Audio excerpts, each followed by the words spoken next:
하나님 말씀 보겠습니다. 하나님 말씀은 구약성경 시편 130편 1절에서 8절 말씀입니다. 시편 130편 1절에서 8절 말씀을 교독하도록 하겠습니다. 성전에 올라가는 노래. 여호와여, 내가 깊은 곳에서 주께 부르짖었나이다. 네 소리를 들으시며 내 부르짖는 소리에 귀를 기울이소서. 여호와여, 주께서 죄악을 지켜보실진대 주여 누가 서리이까?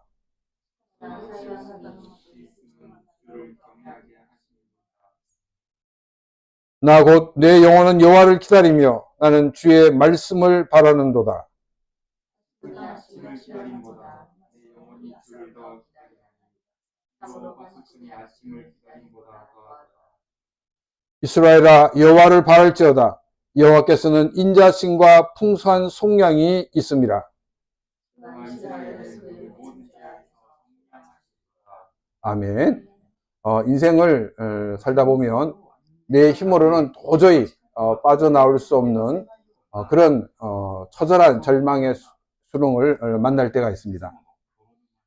건강의 위기, 또 재정의 압박, 혹은 깨어져 버린 관계 속에서 우리는 숨이 턱에 차오르는 깊은 시면을 경험하곤 합니다. 그럴 때 우리 마음속에서는 한 가지 간절한 그런 소망이 생기게 됩니다. 하나님이 꿈에서라도 나타나셔서 조금만 더 기다려라. 혹은 이 고난은 언제 끝난다 라고 이렇게 시원하게 말씀해 주시는 그런 기대입니다.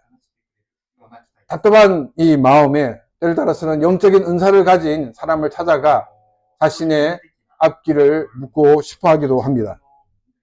그러나 성경 66권이 완성되어 우리 손에 주어진 오늘날, 하나님은 요란한 환상이나 또 주관적인 체험이 아니라 기록된 하나님의 말씀을 통해서 하나님의 뜻과 하나님의 섭리를 나타내고 계시다는 것입니다.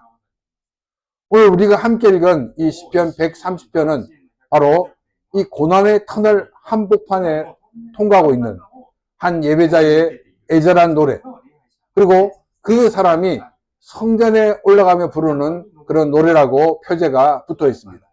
그래서 고난 중에서 우리가 무엇을 해야 할지를 우리에게 알려주고 있습니다. 오늘 본문의 이 시편 기자는 인간의 힘으로는 도저히 빠져나올 그런 길도 보이지 않는 그런 절망의 자리에 서 있습니다. 그런데 놀랍게도 그는 그 깊은 곳에서 도망치거나 포기하지 않고 오히려 그곳을 하나님을 만나는 이 기도의 실로 삼아 하나님께 부르짖고 있다는 것입니다. 그가 바라본 하나님은 과연 어떤 하나님이실까요? 그리고 당장 즉각적인 구출보다는 하나님의 들으심에 먼저 집중했던 이유가 무엇일까요? 오늘 말씀을 통해 이 고난의 밤을 지새우는 파수꾼처럼 하나님의 말씀을 바라보며 우리를 모든 불의에서 깨끗게 하시는 하나님의 풍성한 은혜를 깊이 만나는 그런 귀한 시간이 되시기를 주님의 이름으로 축원합니다. 먼저 1절과 2절 말씀입니다. 성전에 올라가는 노래. 여호와여, 내가 깊은 곳에서 주께 부르짖었나이다. 주여, 내 소리를 들으시며 나의 부르짖는 소리에 귀를 기울이소서. 이 시편 130편은 성전에 올라가는 노래라고 표제가 붙어 있습니다. 우리는 이 노래를 통해서 하나님을 예배하러 올라가는 자가 어떠한 고난의 터널을 통과하고 있는지, 또 그 심정이 어떠한지를 깊이 엿볼 수가 있습니다. 1절에서 시편 기자는 깊은 곳에서 야훼 하나님께 부르짖는다라고 고백을 합니다. 이 깊은 곳에 대하여 이 말씀을 이 3절을 연결시켜서 이것은 죄 중에 있는 상태다라고 이렇게 해석하는 견해도 있습니다. 그런데 이것은 이 전체적인 문맥을 고려할 때 단순히 죄를 지은 그런 상태에 머물러 있기보다는 인간의 힘으로는 도저히 빠져나올 수 없는 그런 정말 길도 보이지 않는 처절한 고난과 이 절망의 심연으로 보는 것이 훨씬 타당합니다. 또 여기 부르짖었다는 동사는 과거의 한 시점에서 끝나는 그런 동사가 아닙니다. 이는 깊은 수렁에 빠진 순간부터 지금까지 끊임없이 지속해온 간절한 호소인 것을 우리에게 보여주고 있습니다. 시편 기자의 상황은 아직 바뀌지 않았으나 그는 그 절망의 자리에서 하나님을 향한 찬양과 기도를 멈추지 않는 예배자의 모습을 보여주고 있습니다. 그가 이토록 낙심하지 않고 부르짖을 수 있는 이유는 하나님을 야훼로 부르는 데서 찾을 수가 있습니다. 야훼라는 이름에는 언약을 맺으시고 그 언약을 반드시 이루시는 하나님에 대한 신뢰가 담겨 있기 때문입니다. 그래서 야훼 하나님께 기도의 줄을 놓지 않았다는 것을 우리는 보게 됩니다. 또 2절에서는 시편 기자는 야훼 하나님을 아도나이, 즉 주님이라고 부르고 있습니다. 이는 야훼 하나님이 자신의 주인이며 삶의 모든 주권을 쥐고 계신 분임을 인정하는 고백입니다. 그는 하나님께 자신을 이 절망적인 구렁텅이에서 즉시 건져달라고 하나님께 뜰을 쓰고 있지 않고 있다는 것입니다. 대신 자신의 그 애절한 부르짖음을 들어주시고 당신의 귀를 민감하게 기울여 달라고 간구하고 있습니다. 왜 그는 당장의 구조보다 들으심을 먼저 구했을까요? 바로 하나님이 아도나이시기 때문입니다. 비록 자신은 너무나도 힘들고 어려운 상황에 놓여 있지만 주권자이신 하나님께서는 자신이 미처 알지 못하는 하나님의 선한 목적과 계획이 있을 수 있기를 믿었기 때문입니다. 그래서 시편 기자는 자신의 힘겨움을 하나님께 토로할 뿐 그 결과는 철저히 주권자이신 하나님의 손에 맡기고 있습니다. 이러한 태도는 히스기야 왕의 위대한 선택에서도 우리는 발견하게 됩니다. 아수르 왕 사네립의 항복 공고 문서를 받았을 때 이 히스기야는 신하들과 논쟁하지 않고 또 인간적인 해결책을 찾으려고 하지 않았습니다. 그는 그 문서를 들고 야훼 하나님의 성전으로 올라갔습니다.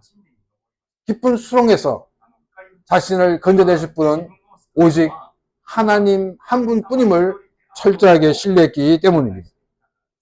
하나님은 그의 기도를 들으셨고 하룻밤 만에 아시리아의 대군 18만 5천 명을 치심으로써 기적적인 구원을 베푸셨습니다.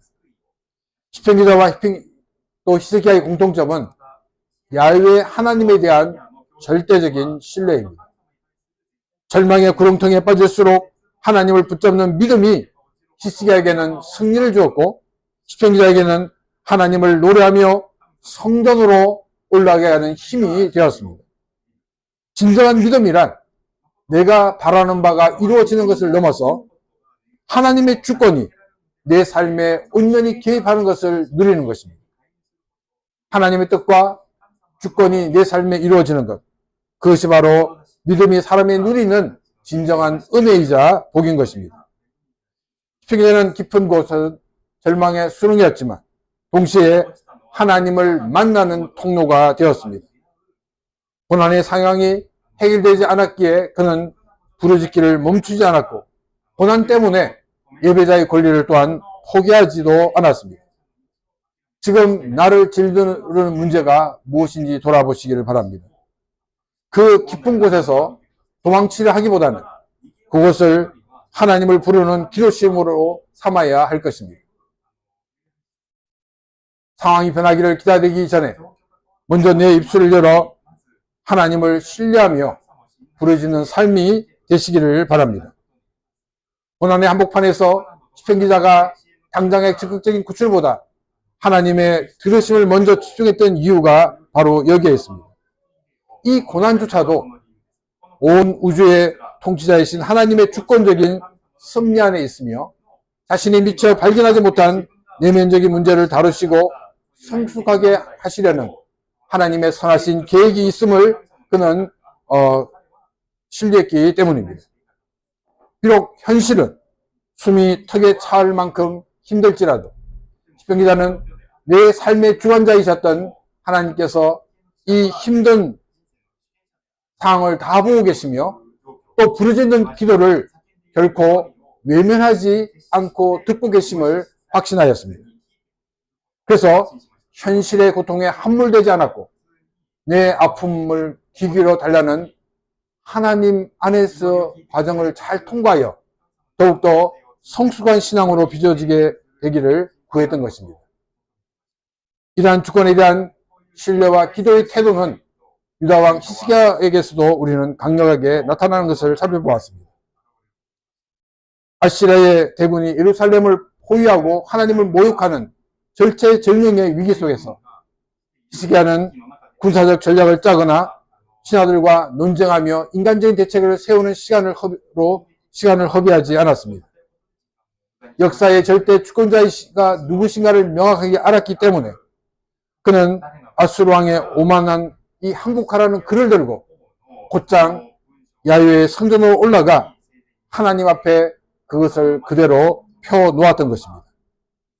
그리고 야훼여 귀를 기울여 들으시옵소서, 야훼여 눈을 떠서 보시옵소서라고 부르짖었던 것입니다.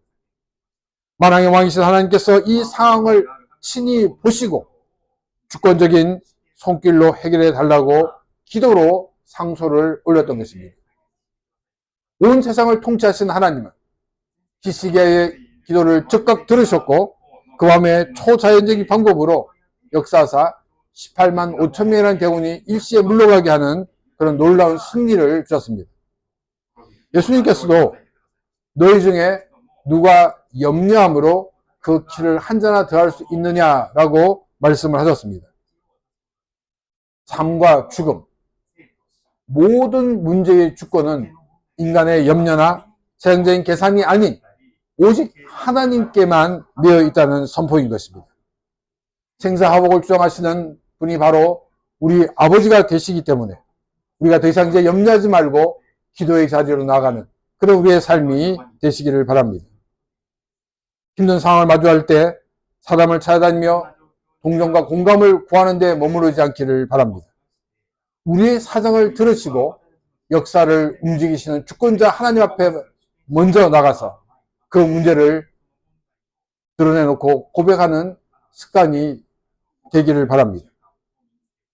인간의 무력함을 인정하고 주님의 성전으로 나갈 때 모든 상황 위에서 다스리는 주권자이신 하나님께서 반드시 우리의 기도를 들으시고 또 하나님의 선하신 뜻대로 일하기 시작하십니다. 사람의 말과 상황의 위협에 휘둘리지 않는, 그리고 오직 내 삶의 주인 되신 하나님의 주권적인 섭리와 그분의 경청하심을 전적으로 신뢰하는 그런 복된 삶이 되시기를 바랍니다. 시편기자는 자신의 죄가 고난이 직접적인 원인이 아님에도 불구하고 분명히 하나님의 목적이 있음을 믿고 기다렸습니다. 이는 수동적인 포기가 아니라 적극적인 신뢰입니다. 이유를 알 수 없는 고난 속에서도 하나님은 실수하지 않으신다는 사실을 붙들고 있었습니다. 내 계획보다 크신 하나님의 계획이 이루어지는 것이 우리의 인생에서 최고의 복인 것입니다. 내가 이해할 수 없는 순간에도 하나님의 선하심을 의심하지 않고 하나님의 때를 기다리는 인내의 예배자가 되시기를 바랍니다. 야훼여, 내가 깊은 곳에서 주께 부르짖었나이다.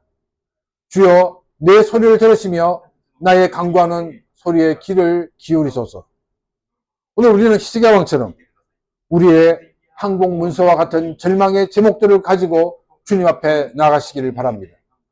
우리의 상황이 어떠하든지 아도니아 대신 우리 주님의 주권이 개입하시는 그 순간 그것은 더 이상 시면이 아니라 기적의 현장이 될 것입니다.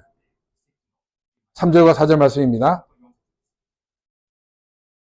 여호와여, 주께서 죄악을 지켜보실 텐데 주여 누가 서리이까?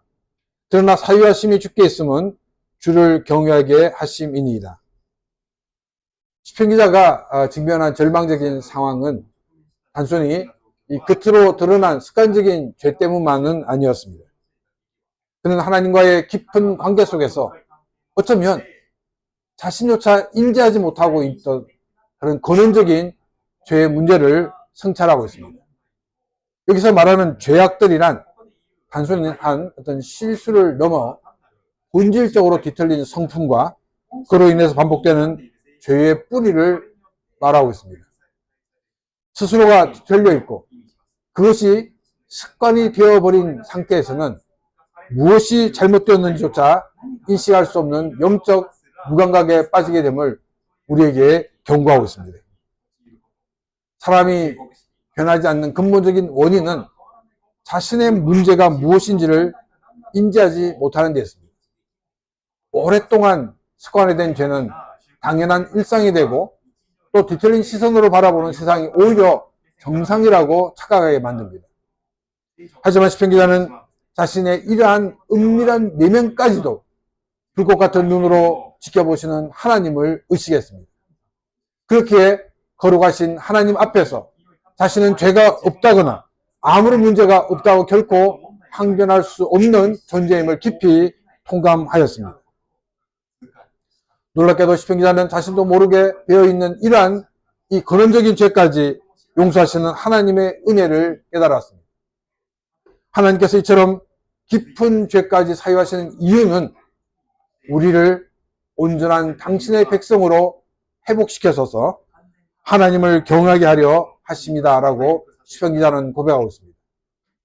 즉 용서의 궁극적인 목적은 인간의 방종이 아니라 하나님을 향한 참된 예배와 경외를 이끌어내는 데 있다는 것입니다. 이제 우리의 자신을 돌아보기를 원합니다. 내 심령이 뒤져 있음에도 그것을 깨닫지 못한 채 습관이 되어버린, 그래서 당연히 여기며 수용해온 죄는 없습니까? 때로는 우리를 절망적인 깊은 수렁에 빠지게 하는 이유는 우리 내면에 숨겨진 이러한 죄의 뿌리를 발견하고 그것을 끊어내게 하시려는 하나님의 주권적인 섭리일 수도 있다는 것을 우리는 또한 기억해야 됩니다. 내 속에 깊이 내재되어 있는 죄악의 뿌리를 뽑아내고 사유하시는 하나님 앞에서 온전한 모습으로 하나님을 경외하는 그런 복된 삶이 되시기를 바랍니다. 5절과 6절 말씀입니다. 나 곧 내 영혼은 여호와를 기다리며 나는 주의 말씀을 바라는도다. 파수꾼이 아침을 기다림보다 내 영혼이 주를 더 기다리라니 참으로 파수꾼이 아침을 기다림보다 더하도다. 어려운 일이 계속될 때 우리는 하나님께서 정말 꿈에나 나타나셔가지고 조금만 더 견뎌라. 이 고난은 언제까지니까 조금만 더 기다리면 돼. 라고 이렇게 명확하게 이야기를 해주기를 기대합니다. 때를 따라서는 답답한 마음을 가지고 또 예언기도 사역자를 찾아가 자신이 어떻게 해야 될지를 묻는 분들도 있습니다. 물론 이 66권의 성경이 완성되기 전까지는 하나님은 꿈이나 환상 또 예언을 통해서 하나님의 뜻을 직접 계시해 주었습니다. 그러나 성경이 우리에게 온전히 지급되어진 지금은 우리는 꿈이나 환상 같은 주관적인 체험보다 우리에게 주신 기록된 하나님의 말씀을 통해서 하나님의 뜻과 계획 그리고 하나님의 섭리를 우리는 찾아야 합니다. 열왕기상 18장과 19장에는 엘리야 선지자가 바알과 아세라 선지자 850명과 벌인 이 단판 승부가 나옵니다. 850명의 이 우상 숭배자들은 소리를 높여 기도하였지만 그들의 신은 묵묵부답이었습니다. 하면 엘리야가 기도할 때 야훼 하나님은 하늘에서 불을 내려 응답해 주셨습니다. 엘리야는 그 기세를 몰아서 우상 선지자를 모두 처단하였습니다. 우리는 이 극적인 승리를 보며 이제 드디어 엘리야의 시대, 하나님의 황금기가 도래했구나라고 생각했을 것입니다. 그러나 현실은 달랐습니다. 엘리야는 악독한 왕비 이세벨의 위협을 피해 남유다로 도망을 쳤고 광야를 지나 브엘세바 인근의 한 동굴에 숨어 지내며 깊은 침체에 빠져 있었습니다. 여기까지 완전히 지쳐 동굴에 쓰러져 있는 엘리야에게 야훼 하나님께서는 너는 나가서 야훼 앞에서 이 산에 서라고 말씀을 하시며 그 곁을 지나갔습니다. 이때 바위를 부수는 강한 바람이 일었지만 야훼 하나님께서는 바람 가운데 계시지 않았습니다. 이 바람이 지나고 난 다음에 지진이 일어났지만 그 지진 가운데서도 하나님은 계시지 않았습니다. 지진 후에 불이 나타났지만 그 불 가운데서도 야훼 하나님은 계시지 않았습니다. 모든 요란한 상황이 지난 후에 비로소 세미한 소리가 들려왔습니다. 하나님은 화려한 이적이나 폭풍 같은 현상이 아니라 조용한 말씀으로 찾아오시는 분임을 엘리야에게 가르쳐 주신 것이었습니다. 그래서 시편기자는 내 영혼은 야훼를 기다리며 나는 그의 말씀을 바라는도다 라고 이렇게 고백을 하고 있습니다. 이 고백 속에 야훼를 기다린다는 것과 주의 말씀을 바란다는 것은 동의적 구조로 이루는 평행 구절입니다.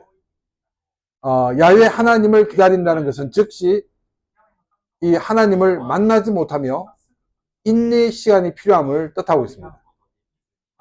마찬가지로 주의 말씀을 바란다는 것 역시 말씀을 펼치자마자 즉각적으로 그 뜻을 깨닫는 것이 아니라 영적인 기다림의 시간이 소요된다는 것을 우리에게 알려줍니다.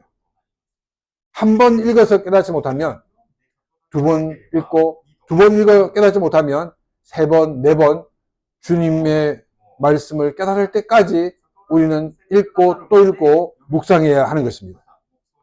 이처럼 깨달을 때까지 말씀을 붙들 수 있는 힘은 오직 말씀을 사모하는 간절한 마음에서 가능하다는 것입니다. 시편기자는 하나님의 말씀을 향한 자신의 사모함이 얼마나 절실한지를 이 6절에서 이렇게 고백하고 있습니다. 파수꾼이 아침을 기다림보다 내 영혼이 주를 더 기다리나니 참으로 파수꾼이 아침을 기다림보다 더하도다. 저는 군생활을 하면서 이 말씀의 깊은 의미를 정말 뼈저리게 깨달은 적이 있습니다. 이 자대에 배치된 지 얼마 되지 않아 이 독수리 작전이라는 큰 훈련에 참여하게 되었습니다. 이 대항군인 이 특수부대의 그 침투와 공격을 막아내기 위해서 저희들은 저녁 6시부터 다음날 아침 6시까지 이 철조망 50m 구간을 경계하는 임무를 맡았습니다. 쏟아지는 잠과 싸우며 긴장의 끈을 놓을 수 없는 그런 상황에서 혹독한 밤의 추위 속에서 정말 아침은 너무나도 더디게 찾아오게 되었습니다. 정말 시간이 많이 흘렀겠지라고 이렇게 시계를 보면 5분, 10분밖에 지나지 않았습니다. 정말 칠흑 같은 어둠 속에서 오직 새벽빛만을 갈구하던 그때 바로 이 시편 기자의 고백이 얼마나 절박했는가를 다시 한번 깨닫게 되었습니다. 아침을 기다리는 파수꾼의 심정이 이토록 절실하구나. 그렇다면 지금 나는 얼마나 절실한 마음으로 하나님을 기다리고 있는가. 성도 여러분, 오늘 우리는 밤을 지새우는 파수꾼보다 더 절실한 심령을 가지고 하나님의 말씀을 대하고 있습니까? 말씀이 당장 깨달아지지 않고 삶의 문제가 즉시 해결되지 않더라도 읽고 또 읽으며 묵상하는 삶이 되시기를 바랍니다. 칠흑 같은 밤이 지나면 반드시 새벽이 오듯이 기록된 하나님의 말씀을 통해 세미한 음성으로 나를 찾아오시고 또한 내 삶을 인도하시는 그 야훼 하나님을 만나는 그런 복된 삶이 되시기를 바랍니다. 7절 8절 말씀입니다. 이스라엘아 여호와를 바랄지어다. 여호와께서는 인자하심과 풍성한 속량이 있습니다. 그가 이스라엘을 그의 모든 죄악에서 속량하시리로다. 시편기자는 자신이 수렁 속에서 경험한 야훼 하나님을 이제 믿음의 공동체를 향하여 당당히 선포하고 있습니다. 우리가 야훼 하나님을 믿는다면 그분이 일하실 때까지 묵묵히 기다려야 한다는 것입니다. 우리가 낙심하지 않고 기다릴 수 있는 이유가 무엇입니까? 오직 야훼 하나님께만 그 인자심이 있고 또한 풍성한 속량이 있기 때문입니다. 이 원어를 보게 되면 이 인자심이라는 단어 앞에 정관사가 붙어 있습니다. 즉 막연한 자비가 아니라 우리와 맺으신 언약을 반드시 지키시는 그 하나님의 신실한 사랑, 즉 헤세드를 구체적으로 가리키고 있습니다. 우리가 거룩하신 하나님 앞에 감히 설 수 있는 것은 우리의 어떠함 때문이 아닙니다. 우리는 그 어떤 자격으로도 공로로도 하나님 앞에 설 수 없는 죄인이기에 오직 우리를 향한 하나님의 그 인자심만을 바라보며 그 우리의 삶에서 늘 하나님의 은혜가 임하시기를 기다리는 그런 귀한 삶이 되어야 하는 것입니다. 또한 하나님은 우리의 모든 죄를 남김없이 용서해 주시는 분이십니다. 그래서 시편기자는 이를 풍성한 속량이라고 고백합니다. 하나님은 우리의 연약함을 누구보다도 잘 알고 계십니다. 그렇게 사도 요한도 이 요한 1서 1장 9절 말씀을 통해서 우리에게 이렇게 소망을 선포합니다. 만일 우리가 우리 죄를 자백하면 그는 미쁘시고 어려우사 우리 죄를 사하시며 우리를 모든 불의에서 깨끗하게 하실 것이요. 우리가 우리의 죄를 숨기지 않고 자백하기만 하면 신실하시고 어려우신 하나님은 우리의 죄를 깨끗하게 용서해 주십니다. 근데 하나님은 그 하나님의 은혜는 여기서 멈추지 않습니다. 만약 하나님께서 우리의 모든 죄를 용서해 줄 뿐 아니라 우리를 죄에서 승리하는 자로 세워주신다라고 말씀을 하고 계십니다. 하나님은 우리의 모든 죄를 용서하십니다. 또한 자백하는 그 모든 영혼을 모든 불에서 깨끗하게 씻어주시는 것입니다. 죄의 오용과 지배로부터 우리를 건지사 다시는 죄의 종로를 하지 않도록 우리가 믿음에 바로 설 수 있도록 새 힘을 공급해 주시는 분이 우리 하나님이십니다.